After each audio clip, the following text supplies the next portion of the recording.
মধ্যপ্রাচ্যের আকাশে ফের চরম উত্তেজনার কালো মেঘ ঘনিয়ে এসেছে। ওয়াশিংটন থেকে শুরু করে রিয়াদ পর্যন্ত এখন চরম কূটনৈতিক ব্যস্ততা লক্ষ্য করা যাচ্ছে।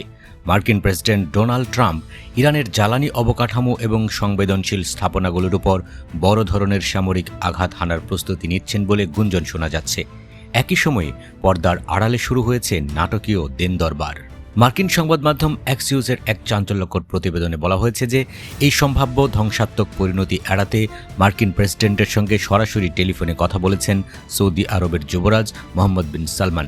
সাম্প্রতিক এই ফোন আলাপে সৌদি যুবরাজ ট্রাম্পকে সরাসরি আহ্বান জানিয়েছেন তিনি যেন এই বিপজ্জনক সামরিক পথ থেকে সরে আসেন এবং পরিস্থিতি শান্ত করতে সংযম প্রদর্শন করেন। গত ৫ মাস ধরে চলা এই তীব্র রক্তক্ষয়ী সংঘাতের মধ্যে ওয়াশিংটনের নতুন করে বড় ধরনের হামলার পরিকল্পনা মধ্যপ্রাচ্যের গোটা ভূরাজনীতিকে এক চরম অনিশ্চয়তার মুখে ঠেলে দিয়েছে। বিশেষ করে তেহরানের জ্বালানি খাতকে টার্গেট করার মার্কিন পরিকল্পনার আঞ্চলিক নিরাপত্তার জন্য কতটা বিপর্যয়কর হতে পারে সেই উদ্বেগ থেকেই রিয়াদ ওয়াশিংটনের কাছে পরিষ্কার ব্যাখ্যা চেয়েছে।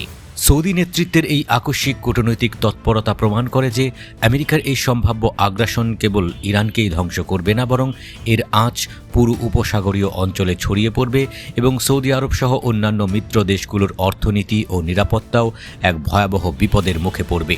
তবে হোয়াইট হাউস কিংবা ওয়াশিংটনে অবস্থিত সৌদি দূতাবাস এই ফোনালাপ বা প্রতিবেদন নিয়ে তাৎক্ষণিকভাবে কোনো আনুষ্ঠানিক মন্তব্য করা থেকে বিরত রয়েছে।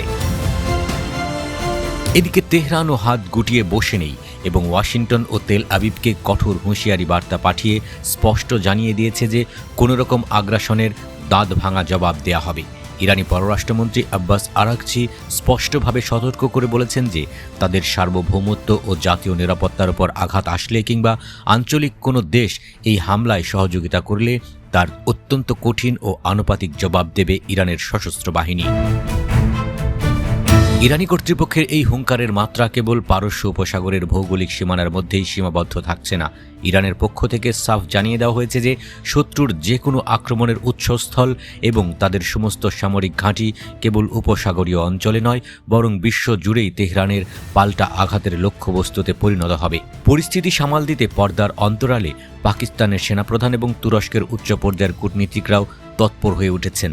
তারা তেহরানের সঙ্গে নিরবিচ্ছিন্ন যোগাযোগ রক্ষা করে এই সর্বগ্রাসী যুদ্ধ থামানোর এক শেষ মুহূর্তের কূটনীতির প্রচেষ্টা চালিয়ে যাচ্ছেন, যাতে বিশ্ব অর্থনীতি ও জ্বালানি বাজার এক অপূরণীয় ক্ষতির হাত থেকে রক্ষা পায়।